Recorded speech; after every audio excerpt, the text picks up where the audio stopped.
আগামী ১ মে নয়াপল্টনে দলের কেন্দ্রীয় কার্যালয়ের সামনে শ্রমিক সমাবেশ করবে বিএনপি।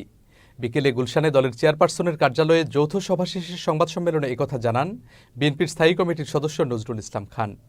সমাবেশে দলটির ভারপ্রাপ্ত চেয়ারম্যান তারেক রহমান প্রধান অতিথি হিসেবে ভার্চুয়ালি বক্তব্য রাখবেন। নজরুল ইসলাম বলেন, বাংলাদেশের শ্রমজীবী মানুষ খুব শান্তিতে নেই। তাদের ন্যূনতম মজুরি বাস্তবায়ন এখনও সম্ভব হয়নি। তাই শ্রমিকদের অধিকার বাস্তবায়নে ভূমিকা রাখতে চায় বিএনপি। বাংলাদেশে শ্রমজীবী মানুষ খুব শান্তিতে নাই, কারণ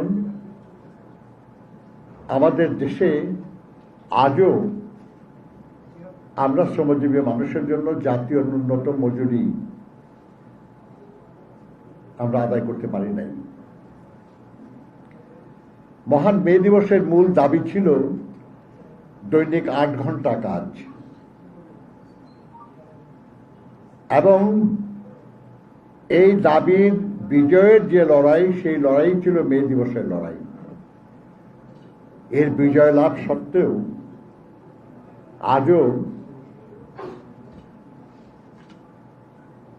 সব শ্রমিক ৮ ঘন্টা কাজের অধিকার পেয়েছে এটা বলা যায় না।